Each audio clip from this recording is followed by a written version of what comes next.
All right, guys. Boom, we're live. Yes, we are live. Welcome to the new episode of the Type 1 Lifting Podcast. Thank you guys for tuning in. I have a very special guest. He is a fellow misfit and also a CrossFit athlete and the head coach of Standard Strength, Mike, the Pool Boy Olivas. How you doing? What's up, man? How you doing? Did I pronounce it right? You did. Okay, you said it right. Okay. You're good. So I've been following you for quite a while, and where did the Pool Boy thing come out? Oh, man. So that's a funny story. When I first got into CrossFit, that was around 2012, 2013. So I was like 22, 23 at the time. And I had a summer job as a lifeguard at Raging Waters, which is like here in so I'm in San Jose, and it's actually the largest water park in Northern California. So it's a pretty big, cool place to go to in the summer. But from there, I would go straight to my CrossFit gym at the time where I first joined CrossFit. And as soon as I'd walk in, I'd go straight from work to the gym. And of course, I'd come out and I'd walk in my uniform and to go and change. And as soon as I'd walk in, my friends at the time, they like would tease me and they'd be like assholes. And they would literally point and yell out, "Look, everyone, it's Pool Boy," or "Look, it's Pool Boy." And it just kind of stuck from there. At first I hated it. And then I kind of just said, fuck it. And I embraced it. Yeah, just roll with the punches pretty much. They just kept calling me Pool Boy from there. Yeah. And now what's funny is more people know me as Mike.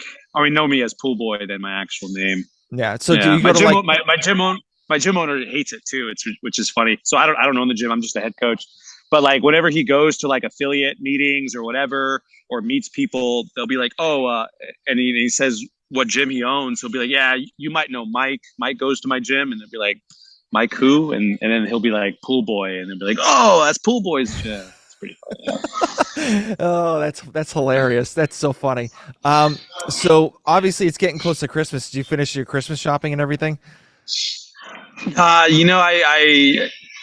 I did actually. Yeah, I didn't buy too much, so I just kind of spend because I don't make too much money as a head coach, right? So I just kind of spend it on a couple just close family members. That's pretty much it.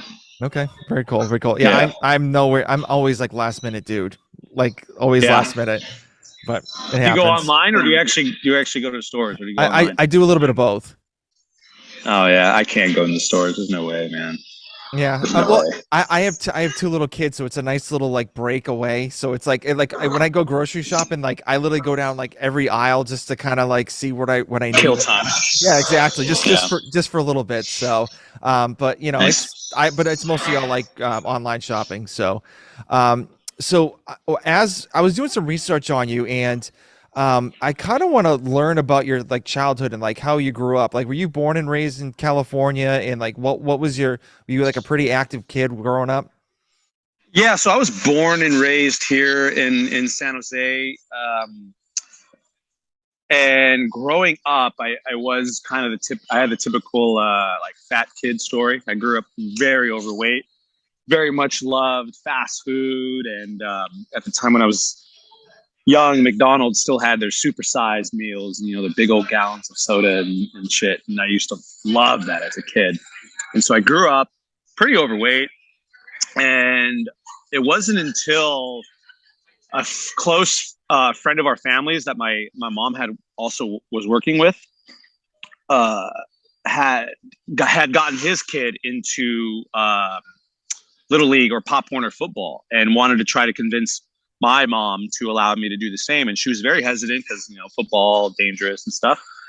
But she knew, because I had a pretty bad problem with my weight as a kid. I was like 6 years old and I was already pushing close to like 100 pounds, wow, okay. Even a little bit over. Mm-hmm. So that was the only reason why she allowed me to get into contact football as a kid. And that is, I'm super thankful for it. So I ended up losing a lot of weight because of that eventually.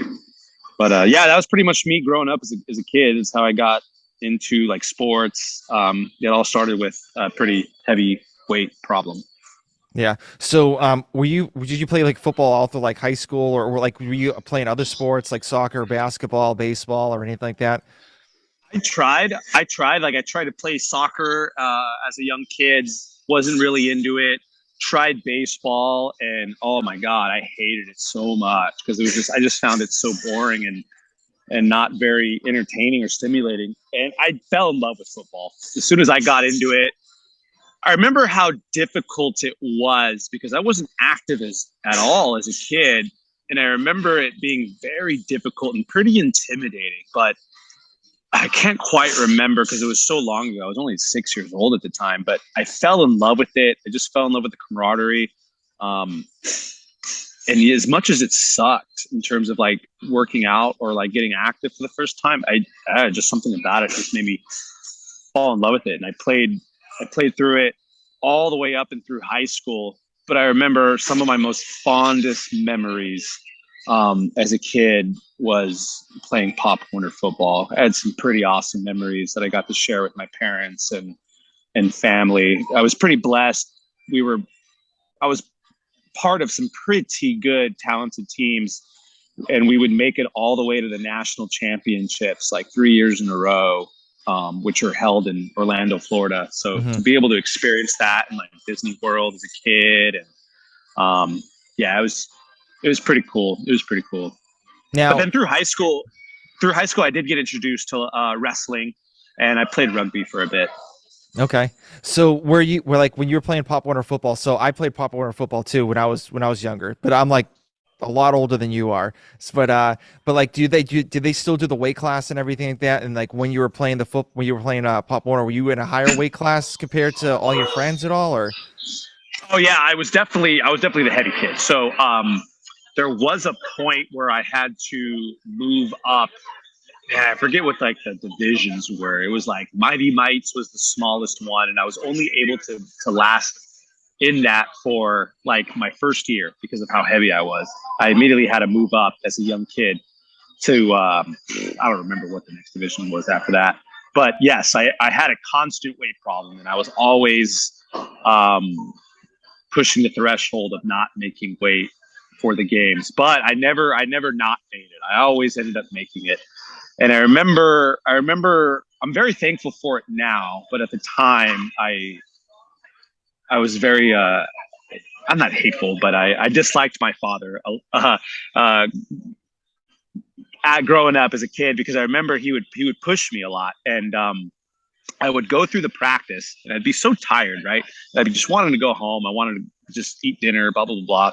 I probably still had homework that I had to do, but he would always make me stay and go to the track because we would always practice at a high school. So he would always make me stay in about another 30 to 45 minutes longer and just go to the track. And he'd make me run like miles, like a couple miles, or be like, we can't leave until you finish a mile or something like that. And I remember I'd always be so pissed because I was just so tired. But looking back at it, I think that taught me a lot about working hard and having work ethic in terms of just everything you do in life, whether it be inside the gym or just outside of the gym. So I was super thankful for that. But I remember as a kid, I was like, God, I fucking hate this so much. Yeah, that was kind of like me too. So I was like teetering on like being overweight because like I was like a taller kid in my group, and so they would make me do like wear like garbage bags and like run circles around the track just to like lose a little bit of. Yeah, it was no my dad was never that bad, but yeah. Yeah, but like that's pretty gnarly. Like right before the game, we would actually like I would sweat it all out and then kind of like make the weight barely. Oh yeah. So yeah, I know how it is. Yeah, that was rough. But again, some of the greatest memories I've ever had. I remember specifically one time, the very first year we made it to the national championships, we first had to go to Reno and play a team out of, I think, Vallejo. And I remember it was like they had to cancel the game right after us because it was literally about to hit a blizzard storm, and it was freezing, like freezing cold. And I remember because they had that rule where like every kid had to play a certain amount of plays. But I remember our coach was getting pissed because we had to fulfill that rule. But a lot of the kids were crying on the sideline because of how cold and miserable it was, and they didn't want to go in the game. And I remember my coach telling me afterwards how like how proud he was of me because of just like I just stuck it out as much as miserable as I was, because I was a starter. I never left the field. I played both ways and everything. But I remember that was the one time I wanted to like leave because I was just so miserable out there. I was so wet and cold. I remember specifically, like, I think it was on my left hand. My pinky was numb for about 2 weeks. I'm surprised my parents didn't take me to the doctor or something, because that's not normal. No, but no, not at all. but yeah, those were pretty some standout times growing up as a kid. But I feel like it taught me a lot, a lot about mental toughness and just grinding it through. And so I'm super thankful for all those times in my life growing up playing Pop Warner. I learned a lot of hard lessons during those times. Yeah, same here, same here. So what positions did you play? So during my early years, when I was a pretty heavy kid, I obviously played, I think, like offensive guard at the time, but then there was a point where I hit a little bit of a growth spurt, and I wasn't the heavy, I wasn't fat anymore, but I was still always on the heavier side just because of my height. At the time. So eventually I would move over to tight end, and I played defensive end on the defensive side. Okay. Same here. So that's what I was defensive end, offensive line. Then they put me in running back for like a little bit because I was like so fast. But yeah, nice. I hear you. So when did CrossFit come about for you? So growing up, right, I did the sports thing all the way through high school. And then once I graduated, I did the typical just Globo gym thing, kind of bodybuilding at Gold's Gym at the time. Now here they're all American barbell clubs, but at the time they were still Gold's. And I always had that that spot inside, my heart that was just wasn't filled anymore. I missed being a part of a team. I missed being part of like, camaraderie of sports. And it wasn't until one of my high school buddies, his dad, introduced me into CrossFit. He was going to a gym down in Morgan Hill at the time. I had no idea what CrossFit was, but it sounded intense. And he was like, yeah, it's like this military kind of style workout. Come check it out. And I don't know what made me go check it out, but I did. And I fell in love with it right away. It was a gym called Brethren CrossFit. Shout out to Lee Papas, owner of the gym. Him and I are still pretty close to this day. And that was like 10 years ago. But that's how I first got introduced to CrossFit. And he blessed me, the father who introduced me to it, and blessed me with my first 2 memberships. I think he paid for out of pocket. At the time, I didn't have a job. I was just out of high school, so I wasn't really working, and I couldn't afford it. But once those 2 months were up, I couldn't keep going to the gym anymore. So I had another brief period where I wasn't really doing CrossFit. And then I ended up getting a job at a retail store. And funny enough, one of my coworkers in the store, her mom was a trainer at a gym in Campbell here in California called CrossFit San Jose. And that was when I got back into CrossFit. So I started at a gym called Brethren CrossFit, and then I spent another about 2-3 years at another gym called CrossFit San Jose. And that's how from there, I've just been doing it since. Yeah. So when you first went to like the first day at the CrossFit gym, was it like super intimidating for you? And like what made you kind of stick through it to keep on doing CrossFit?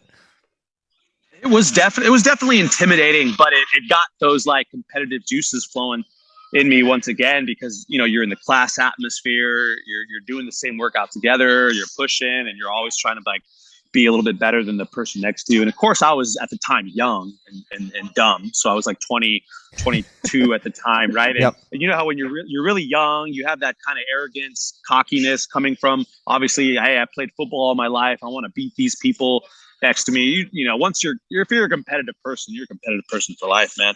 So I remember that, but I do remember hating, like, because I was so bulky and from bodybuilding, I remember hating snatches. I hated front squats. I hated doing the cleans at that time. So, but I do remember it kind of being intimidating at first, but it kept me wanting to come back each time when I first started.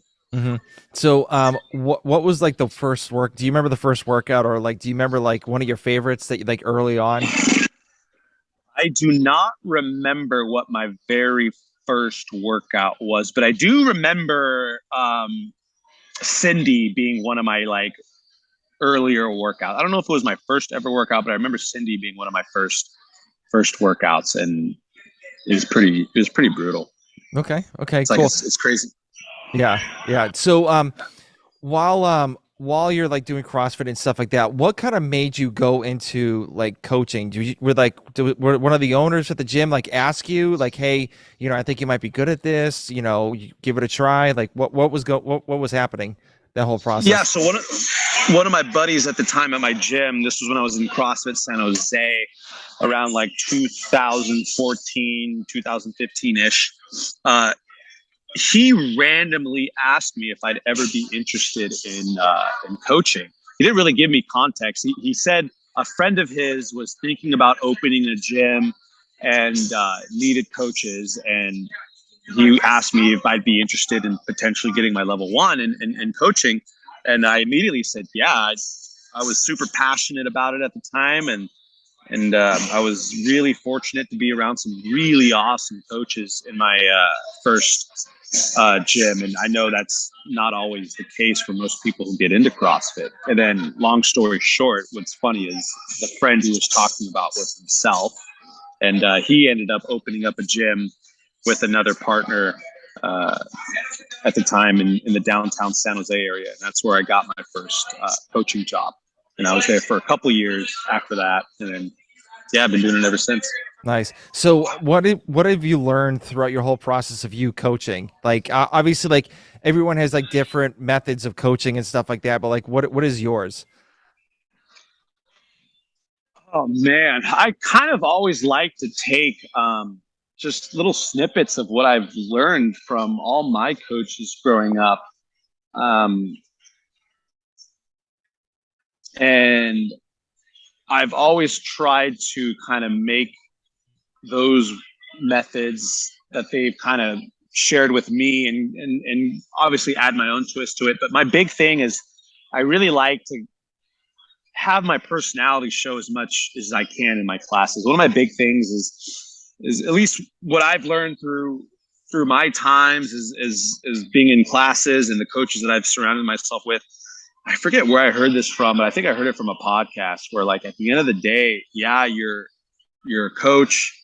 Your goal is to teach, your members obviously proper technique and put them through, the CrossFit class. But at the end of the day, you have to remember that your members are coming in from their own busy, stressful lives. You have no idea what they went through that day, whether it was a good day, a bad day. You don't have any single clue what's happening in their home. So you have to remember that you yourself as a coach are there 1 hour away from their busy, stressful life again. So your goal is to make that 1 hour their best hour of the day. And for me, as the head coach of my gym now, I always try to make sure that I remember that and I have that mentality that I am their 1 hour away from their busy, hectic, stressful life. Especially living here in the Silicon Valley, man. We got so many like tech people here. We have a lot of firefighters in our gym. So I'm always trying to make sure that I'm their 1 hour of just fun away from their busy, stressful lives. Yeah. One thing I've learned, so I was a personal trainer for a while before I went into medical recruiting, but one thing I learned real quick is you never say I understand because you really don't know like what that person's going through like whatsoever. No, not at all. Mm-mm. It's very true. And I learned that pretty hard. This year, not too long ago. I had a member, I won't say the person's name, but I could tell something was off. We were like doing a lifting session, and I believe we were testing like a one rep lift that day, and I could just tell this person was off, and I just went up to this person. I was like, "Hey, is everything okay? Like you seem a little off today." And I was doing this privately, and this person proceeds to tell me that they just had learned that their mom passed away. hours before the class had happened. Actually, even minutes before the class happened, I think. And I almost like, even just thinking about it now, I get a little emotional, because it's just like, you just don't know, what a certain person's going through in that day. And that really hit me hard that time. So it always kind of just makes me, remember to not take things for granted, and to just always make sure that you are just giving each and every person in your class that 1 hour of just, stress-free fun. And yeah, so you just, again, you never know what a certain person is experiencing that day, that week, that month. Yep, exactly. So in your classes, are you like kind of like the loud coach, or are you the hype man? Like how do you what do you do?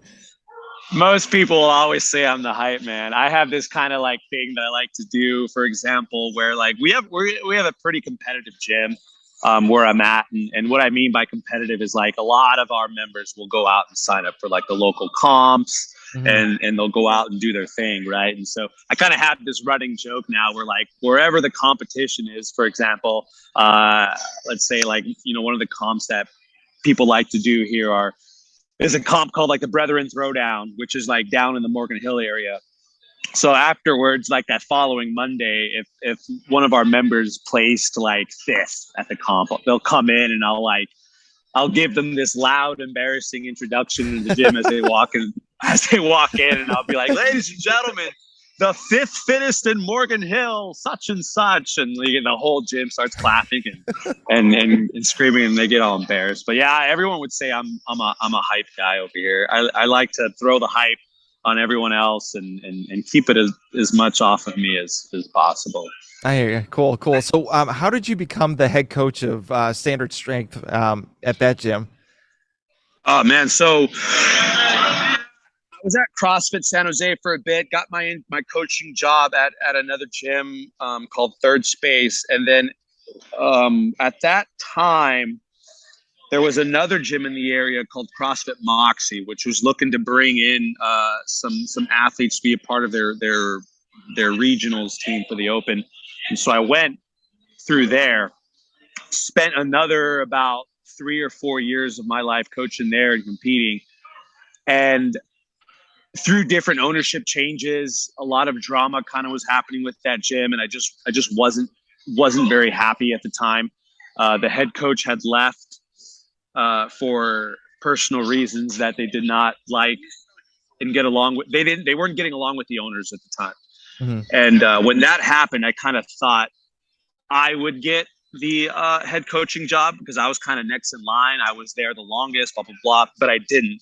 They overpassed me for the owner's like son at the time. By the way, this is I got the owner of the gym peeping through. So I got passed up by the owner's brother who didn't even live in the state. So that rubbed me the wrong way. So I eventually, after that, I wanted to seek out other options. So I was reaching out to other gyms in the area, and the gym that I'm at now currently was actually happened to be looking for hiring a new head coach. So they brought me along, and that's kind of how I ended up becoming the head coach of my gym. But funny story, I literally got hired, came over here, coached one day, and then the pandemic hit and we had to shut down. Oh shit, really? Yeah, so that was pretty crazy.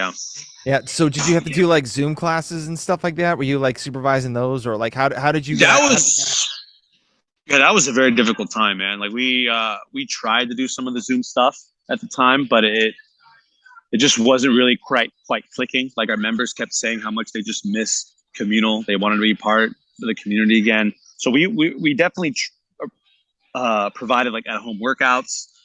And at the time, one of the owners, who's no longer here, was really good at putting media out there. So we would film like these really cool workout, like instructional videos to basically post and give out to the members. So we did that for a while, the best we could. And then eventually we just said like, F it, we're going to reopen. So we reopened. We were one of the first gyms that reopened against the county law. And yeah, so kind of we just went from there. Yeah. So how did you hide from like the county from like like having people at your gym? Because obviously like every state had different, regulations and stuff like that. Like I'm in Georgia, and like literally that was like 3 months at like 3 or 4 months after the pandemic hit. They're like, okay, open the gyms back up again. But like, how did you manage that?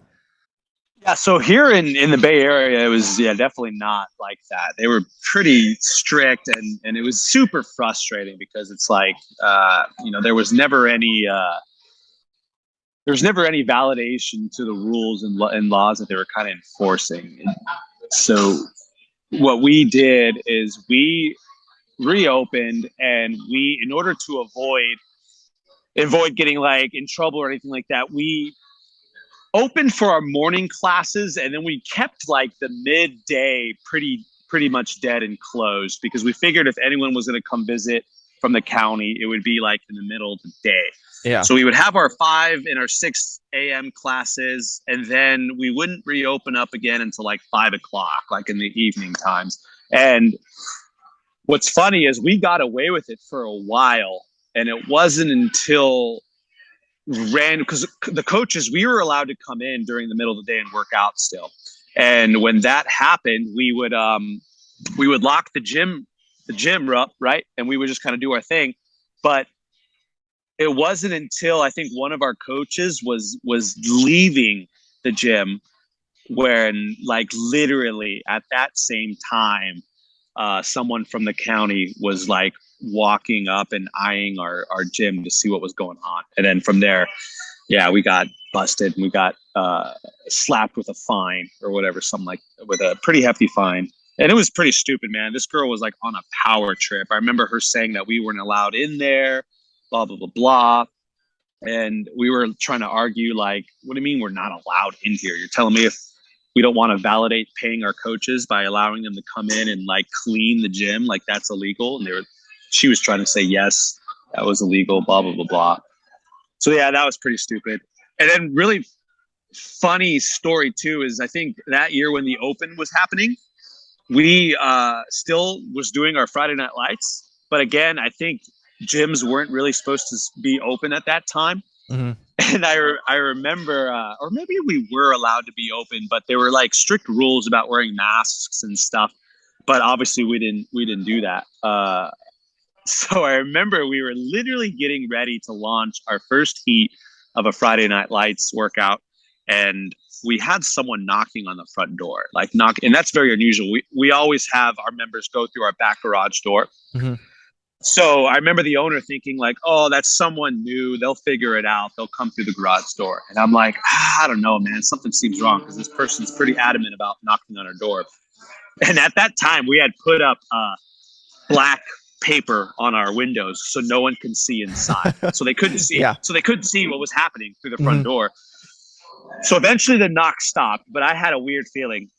So I went through the back garage just to check out who it was, and it was someone from the county. Luckily, I caught them like down our alleyway before they can see what was in our garage door. Mm-hmm. And they were like, oh, I'm such and such from the county. Do you work here? Do you own the gym? And I was like, oh, yes, I'm the head coach here. And she was like, oh, is it okay if I come inside? And I was like, oh, yeah, just give me a second. Go ahead and go back through the front door. And I run back in the garage. I shut the music off. I tell everyone, put on, because we had like a couple boxes of masks. So like within like 5 seconds, man, people are throwing masks on. And luckily the owner stalled a little bit more, walked out to talk to her. And after about like 5-10 minutes, she came inside to peep in what was going on. But at that point, everyone was wearing masks, and it seemed like we were following the rules. But yeah, that was another bullet we dodged, man, big time. That was funny. Yeah, I can't imagine that being your second strike and how big that fine would probably be. Oh, it would have been stupid, man, stupid. But what's really cool is, I don't know if you're familiar with like Diablo CrossFit, but at that time, like they had a really cool thing where the members were having like a GoFundMe going, because the owner of Diablo, Craig, he was super adamant about like fighting the county, because where he was, their county was even worse than us. They were super strict. And he was getting slapped with fine after fine after fine. And but he wanted to keep his business running. You know, he had a family to feed, and he knew the importance of keeping his members and his community healthy through the pandemic. So he was super adamant about keeping it open. So his members, I don't know if he knew about it, but they decided to go and make a GoFundMe account to just raise money to help pay off these fines. And they ended up raising so much money that they were able to share with the other local CrossFit affiliates in the area that were getting slapped with fines. So shout out to Craig and his community at Diablo, but they were able to pay for a good majority of the fine that we got. So That's awesome. It was super helpful. Yeah. Yeah. So, as you being the head coach, do you do all the programming, or do you do you do like the Misfit programming? Like, how does that work for the gym that you're at? So we actually follow Misfit's affiliate programming. And obviously as the head coach and someone who's been doing Misfit for as long as I have been, since around 2018, I'm pretty familiar with the programming. A lot of the times when we have like kind of our off holiday style days where they want, to just program something for the holiday, I'll take charge of that. I run our gymnastics class that we have here. So those are kind of like the things that I do as a head coach. Mm-hmm. And then obviously I'm kind of monitoring all the other coaches that coach at our gym. But for the most part, in terms of programming for our members, we follow the Team Misfit affiliate programming. Very cool. Very cool. So I know you've been a Misfit for a long time. I've been following Misfit, I think roughly around the same time you have. Obviously I'm not as talented as you are, but like what made you actually go to Misfit? Was it like the purple logo and stuff like that compared to like all the other ones? Nah, so funny story is, and I listened to your podcast with my my homie Kelly. We were on a team together over at Moxie, and at the time, Moxie was bought by Diablo, so we were actually part of Diablo CrossFit. We were known as their San Jose location, so they called us Diablo CrossFit Moxie.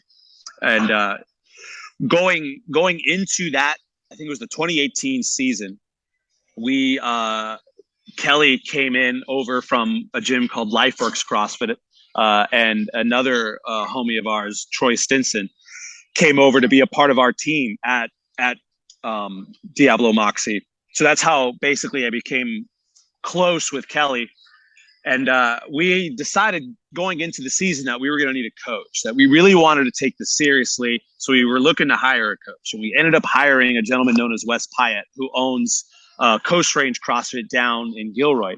He's on the level 1 seminar staff. Mm-hmm. Phenomenal dude, super cool dude. And at the time, he was still competing as an athlete. And I remember he had hired one of the original founders of Misfit, who was part of the program at the time, Seth. I believe it was Seth, who's no longer a part of Misfit, but at the time he was, and he was Wes's coach. And I remember he was programming for us, and he would kind of filter some of the Misfit workouts to us. And after the season had ended, we were kind of in this limbo period, and I really liked the Misfit workouts that Wes was giving us. So I just decided to hop on the Misfit program. And I think once I hopped on, I think Kelly decided to just do it, and the rest of our team decided to do it. So we just have been doing Misfit since then.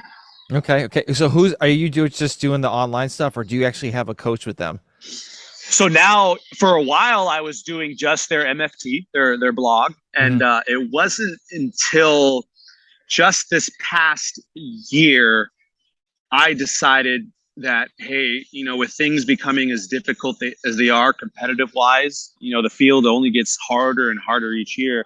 I decided because I've never had an individual coach, right? I mean, Wes was our coach, but it was a team thing. Mm-hmm. But I never had like a remote one-on-one individual coach. So I wanted to try that experience and give it a shot. So I applied through Misfit, and I was on their waiting list for a while, but not too long.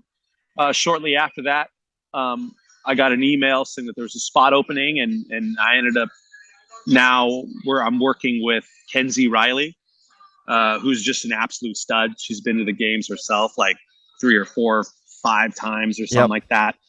She's a mom, so everyone knows there's no other strength than the strength of a mother. So Yep.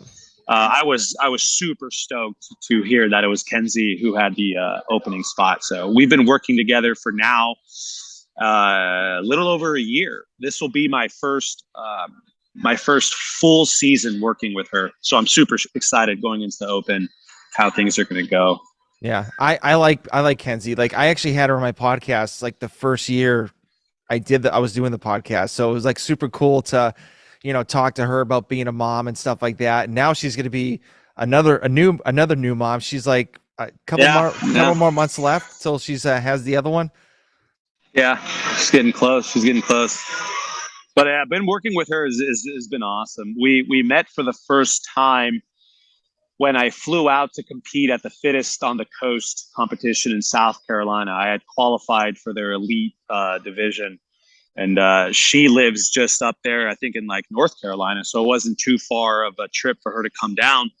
And so that's when we first met, and that was my first like experience working with having a coach there with me for an in-person competition. So that was super beneficial. Learned a lot that weekend, and yeah, she's awesome. Yeah. So you said you were on a team for a little while too. So and now you've gone down into individual. And I believe you went to regionals as a team.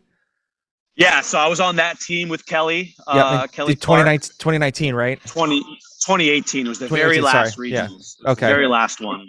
My first and only time ever going, and I was pretty happy to go to that very last one, which is arguably the toughest one. That was when they combined the whole freaking western side of the United States. They went from like the NorCal, SoCal to then to like the entire state of California to now then bringing in the entire western side of the United States. So we made it to that West regional in 2018. Yeah. Yeah. So what was it like going to regionals and like seeing the atmosphere of like all these fans like cheering you on and stuff like that? Like what was I can't imagine what that was like. Oh, the experience was insane, man. Like I remember just going there the day prior to register to get like the number tattoo on the arm, seeing people that I've only ever seen on documentaries and stuff, such as like Sam Dancer and Cody Anderson, Brent Filkowski was there, Cole Sager, all these dudes. You're finally just in the backstage warming up next to them. It was pretty freaking surreal, man. And it was an experience that I'll never forget. I remember my parents being there. I remember that was kind of their big first experience seeing a CrossFit competition at that level. I mean, they had gone to like my competitions prior, but I have never competed at something at that high of a level. So they were pretty blown away by it too. And it was really cool to have them get to experience that. And there's so much of that weekend that I remember so vividly. And I remember on the very last event, our coach, Wes, just telling us to just soak it in and just enjoy that moment because, at that time I had been trying to get to regionals for like 4 or 5 years and constantly failed. So being able to get there, I remember after the last event, I kind of like took a knee at the finish line because we actually did really well. I think we finished like second in the final event or something like that. And I remember just kind of like getting a little teary eyed and just remembering like, God, 5 years, man, or 5 or 6 years trying to fucking get here. And you finally did it, And at that time we had no idea. We had no idea that was going to be the last regional. So it only pumped me up more for the following year. And when they announced that it was they were getting rid of regionals, it made me even more like appreciative at the opportunity that I had, And we weren't that far from going to the games, man. I remember we finished, I think, like 10th or 11th or something like that. And then in terms of the point difference, if we would have just done a few things differently, we would have had a shot maybe at squeezing that top 5. Awesome. I mean, it's always crazy to like look back and say like, oh, I could have done, we could have done like one more rep here. I could have like stopped and like not taken a longer break here and stuff like that. Do you like always think about that like once in a while? Like, to rewind even a little bit first before I get to that, I remember we we barely even qualified, which is funny. It's like when the open ended, we weren't in a qualifying spot. We had to wait for, at the time, they would pull individual scores out of teams for the Yep. people who chose to go in indie. So, I mean, like to go from like having to rely on individuals being pulled out to like, yeah, finishing 11th or 10th or whatever it is that we finished, that was a pretty proud accomplishment for us. But yeah, to answer your question, I try not to think about that too much, about like, fighting for certain, dwelling on things that I could have or should have done. And when I compete, because that really doesn't do too much, man, in terms of like, you're only just at that point beating yourself over. So I try not to dwell on that too much. Usually I've been doing this for so long now where I know how I should do in certain events. I really don't get nervous anymore when I compete. Ironically, I get nervous when I'm about to do an event that I know I should win or do well in, or really well in. Those are the only times now where I get nervous. But yeah. Okay. So out of all the competitions you've done, what's been like the best competition that you've actually been in? That's a tough question, man. I don't think anything will ever top regionals. I haven't quite made it to a semifinal yet. We have a competition here in this area called the NorCal Classic, which is kind of slowly becoming like one of the biggest competitions in this area.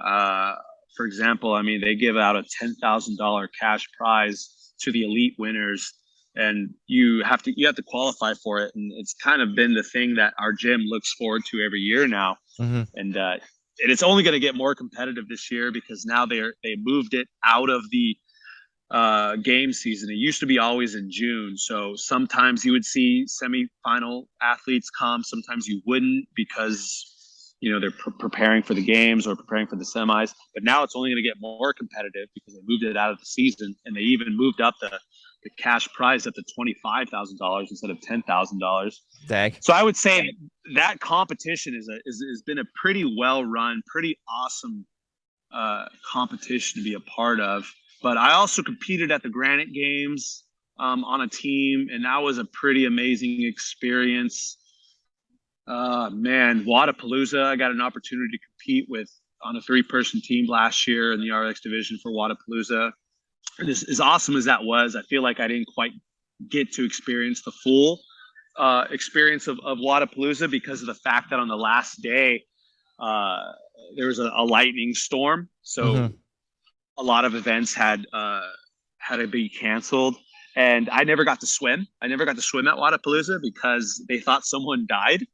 I remember that. Yeah, I remember that. Event. Yeah. It was nuts. Yeah, I remember we started the event. It opened up with like a certain amount of meters as a team on the Echo rower, and then you had to run down to the bank and jump into the water and then swim to the next stage and run on their assault runners.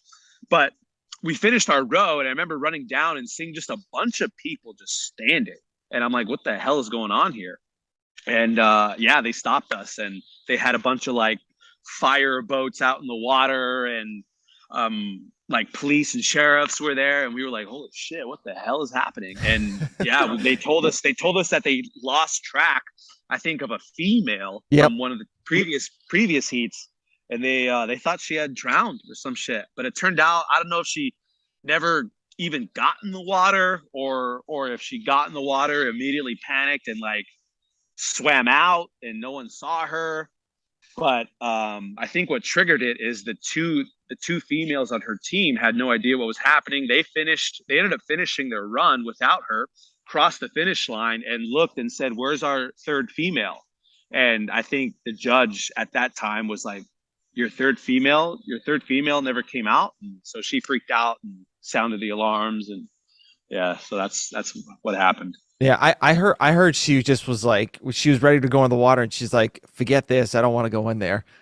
Yeah, because there's like too many people in there. So that's what I heard, but who knows? Yeah. So I have a question from a friend, Xander. Phallic. So he wants to Homer? know. Xander Do I know Phallic? him? Yeah. Do you know Xander? Oh, yeah. Yeah, I know him. Sorry. Yeah. Yeah, that rings So a bell. Yeah. so he gave me a listener question. So he was wondering, are you planning to go team again this year, or are you looking to do individual? For what? Semis? Yes. So, honestly, probably my best route would be through the team, but I'm gonna shoot for both. We have a really competitive gym, as I was saying, and we have a couple athletes, young athletes, but they have a lot of potential, You know, I've been doing this for so long, and I've been blessed to be able to again train with someone like Kelly Clark, who now, right, she fell just fucking 1 point I away know from the I games, hated man. it. I One couldn't point, believe it. insane. Only 2 points from fourth, so that's just Mhm. how close it really was. So I got to kind of see her growth from where she started to where she's at now.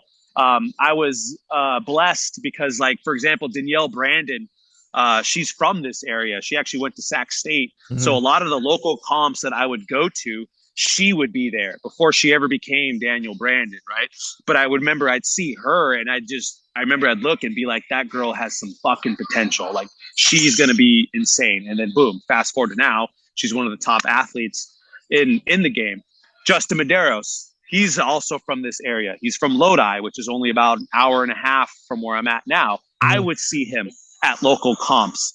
I remember specifically he competed at Brethren Throwdown, which is down here in Morgan Hill, which is about like 20, 30 minutes away from me.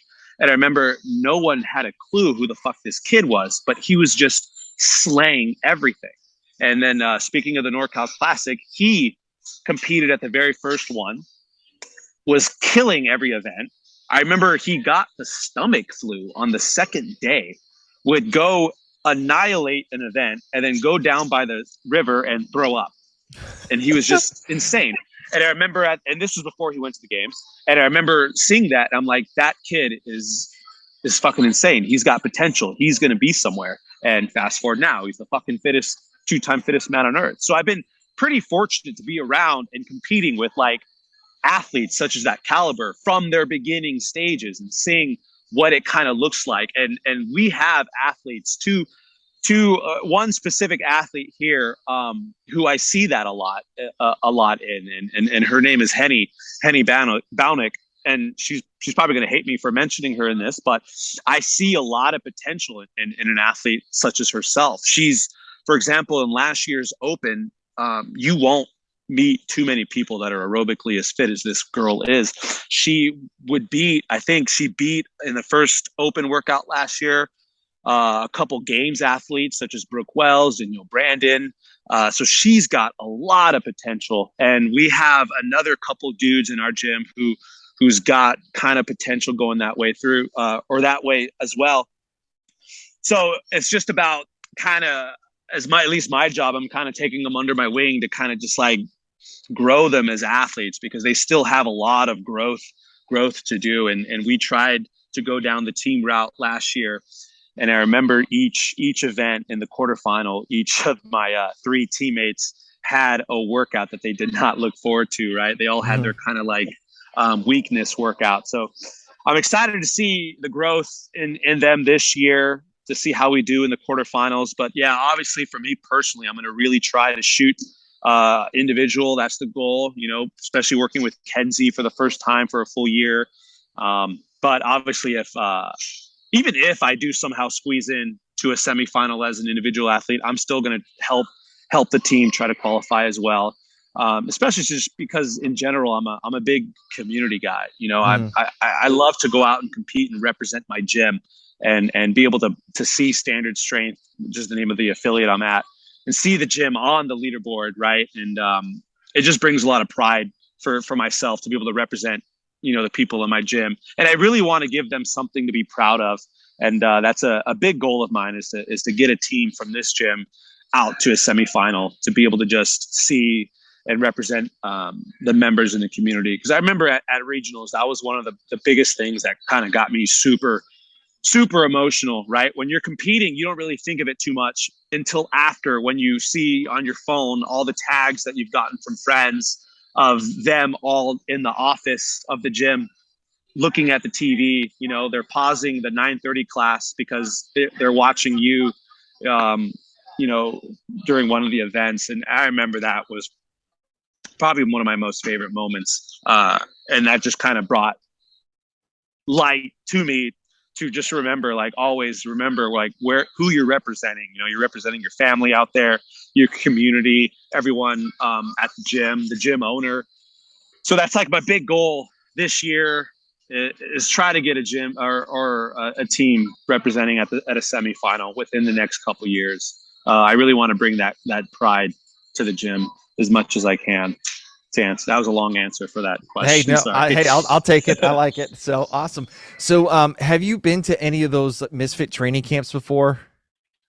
No, I haven't. I know the Misfits all the way in Portland, Maine. Yeah. Not to be confused with Portland, Oregon, but yeah, it's like, and that's like on the other side of the country for me, man. So that's just be a super expensive trip. You know, I don't make too much money, and as anyone who is a head coach of a gym or a coach of any CrossFit affiliate trying to make this like a full-time gig, there's not a lot of money involved. So I got to pick and choose where I choose to throw my finances and stuff. Yeah. So no, I've never been able to make it out to those camps, unfortunately. I've always wanted to try to at least go to one camp, but it's like I used to live in Massachusetts and then I moved to Georgia, so it's a little bit harder for me to do the trip too as well. Yeah. But one day, hopefully, I'd love it. I'd love to make it out there. I've met, I got to meet like a Sherb and Hunter at last year's Wadapalooza, and they're really cool dudes. So I mean, I'd love to pick their brain more at a camp if I'm ever fortunate enough to. Yeah. So earlier on, like a couple months ago, I was watching Andrew Hiller's video like on YouTube. God. And so all of a sudden, like he started talking about you, and I was like, oh crap! Like I follow this dude. I know exactly who it is. So Yeah. can you talk about that situation of like reason why he actually was like talking to you and like what you going back and forth, like that whole instance of that video he did? So the reason how that started was one of my biggest like pet peeves, I guess, is when like these high level competitions have really easy like fuck ups that are like easily fixed and avoidable. Mm-hmm. And I remember seeing a lot of like crazy times on the leaderboard of a certain workout for the qualifier that was like toes to bar and deadlifts. And I was taking, I didn't do the individual qualifier this year, but I had an athlete, one of our coaches here, who's a really good friend of mine. He was really trying to shoot and qualify for the intermediate division. He had went last year and he was trying to go again this year. Mm-hmm. And it was only more competitive this year because I think they took away like 10 spots or 20 spots versus last year. And I also remember him saying that like some semifinal individuals were like signing up for intermediate, and that was like pissing me off. Like, why the fuck do people do that? And anyways, long story short, Wadapalooza accidentally posted what videos that they were going to ask for like 6 hours too early before the deadline. So anyone who had seen that would have known that like, oh, they're going to ask for, they're not asking for workout 6, the workout that had all these like insane, unbelievable scores on. So it just kind of incentivized people to cheat more, right? Mm-hmm. And that's kind of how I ended up sending that to Andrew Hiller, and that's how the dominoes started to roll for that whole situation. So I kind of pretty much opened that door for him to just ream on Wadapalooza. Yeah, so that's kind of how that happened. Yeah. So when you saw like him talking about you on that YouTube video, were you like, oh crap, this is like so cool, like my name's like getting out there? Well, he kind of already said that he was going to make a video of it. So I kind of already expected it to happen. I just didn't know that how he was going to include me in it.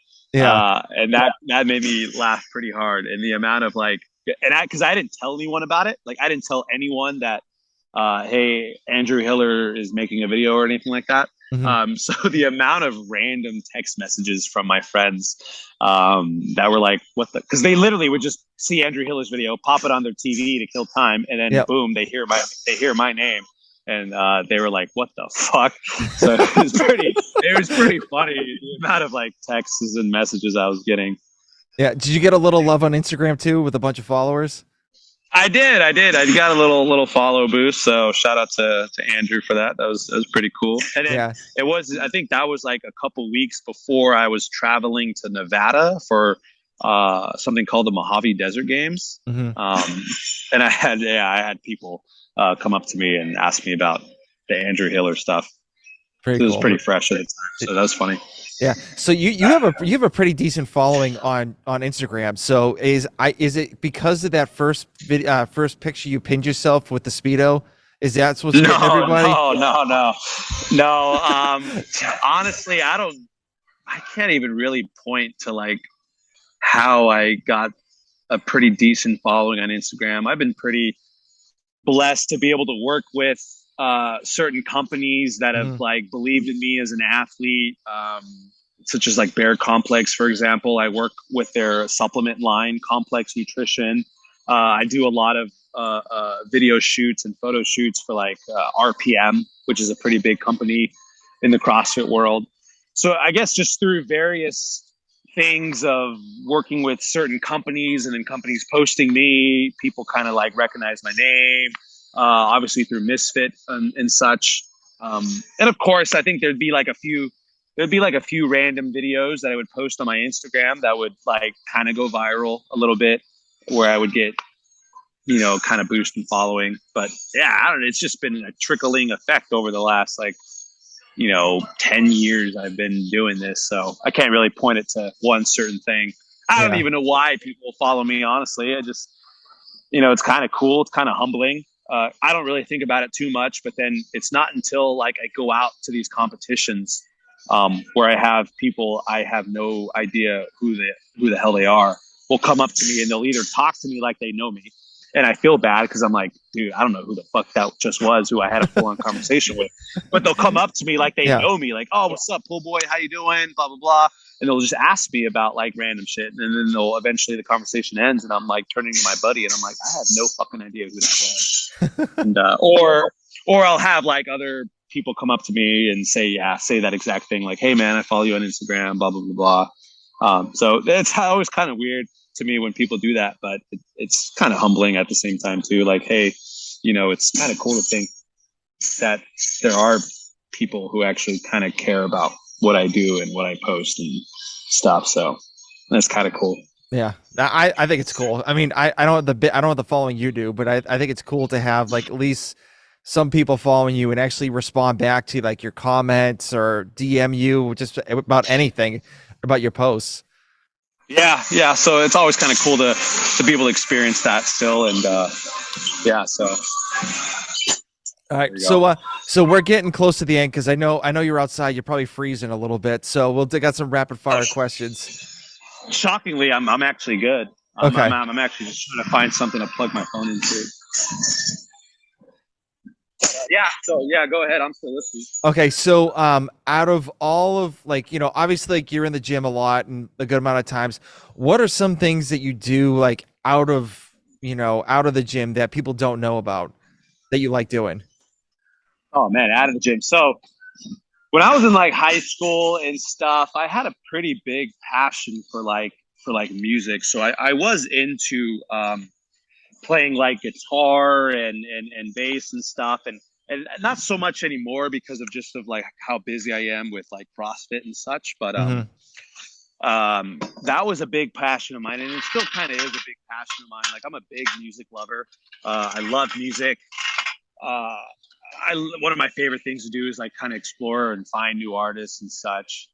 And I'm also a big fan of like movies. I'm a big movie buff, but man, honestly, God, it's crazy. This is gonna sound really lame and boring of me, but I don't really do too much outside of the CrossFit world, man, especially since like, I'm a full-time head coach, and I also do like nutrition for a lot of clients. I do remote coaching, and I do have some like one-on-one clients that I'll meet outside of the gym. So I'm constantly always on the go, man. And I don't really have too much uh, downtime for myself. So normally any time that I have to just spend for myself, it's eating and sleeping.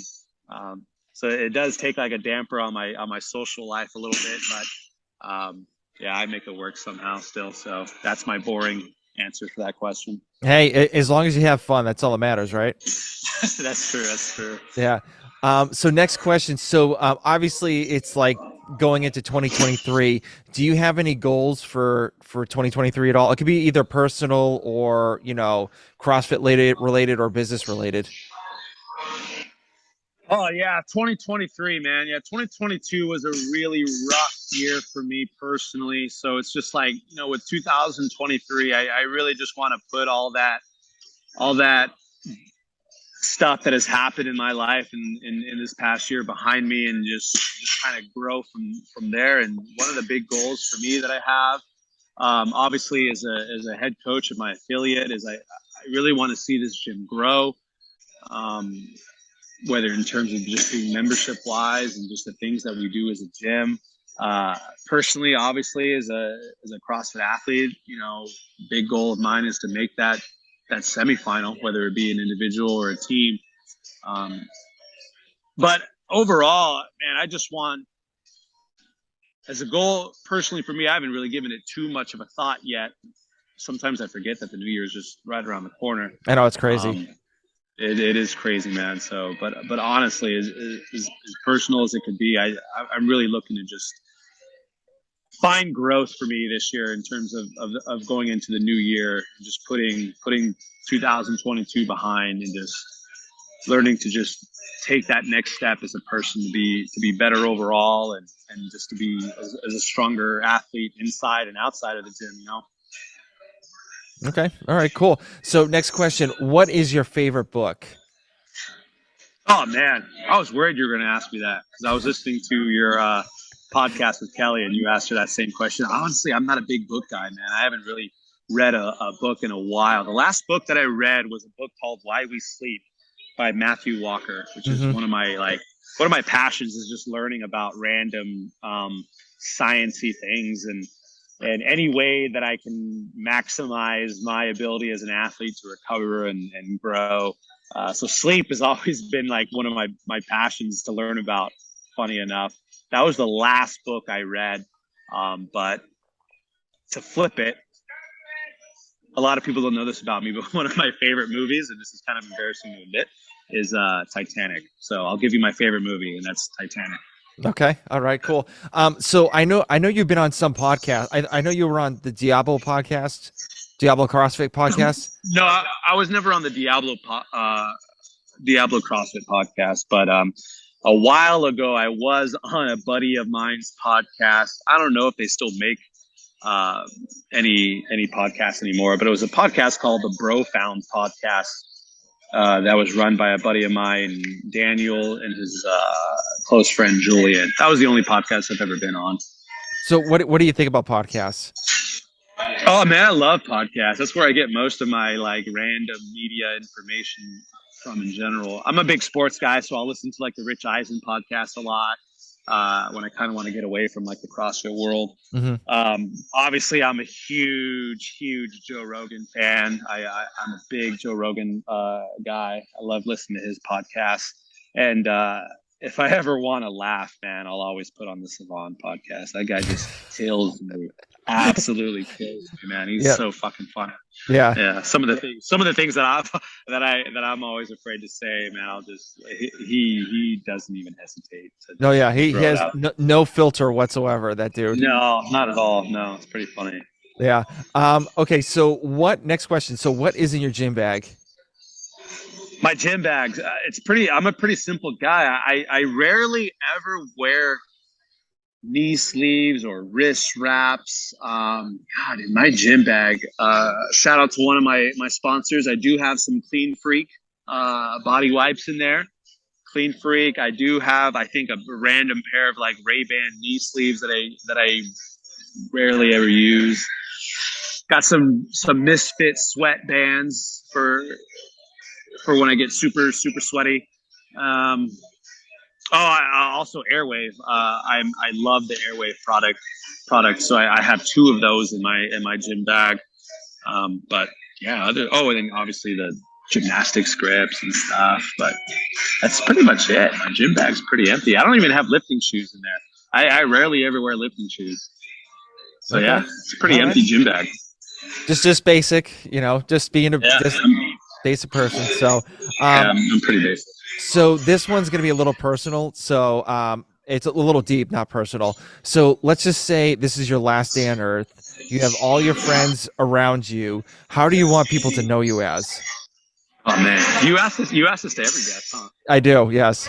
Yeah, I remember hearing that one from the Kelly's podcast. But man, if I were to croak and turn over today, man, honestly, that's such a deep personal question. If I were to, what I would want to be remembered by, or how I would want to be remembered is, someone who always tried his best in life, who definitely acknowledged that he has his flaws and imperfections, but always still strive to be as perfect as possible. And that I was a caring person. I always enjoy putting my friends first ahead of anything that I ever do. And I just hope that, everyone kind of remembers me as always the enthusiastic person who just loved to enjoy life as much as possible. And, I hope my infectious personality, rubs off on people throughout their daily lives. I guess you can say that's kind of how I want to be remembered if I ever leave this earth. Hopefully it won't be for a while. Yeah. Knock on wood. Hopefully not. So, yeah, hopefully not. So, where can people reach out to you if they have any questions, like regarding nutritional help, like remote coaching, or just trying to be another pool boy? Oh man, you can shoot me through Instagram. Look, it's Pool Boy. You can shoot me an email. My first name, Mike @standardstrength.com. Literally anything. If you're in this area and you're looking for a really cool community to be a part of, come check out my gym, Standard Strength. We offer free week trials.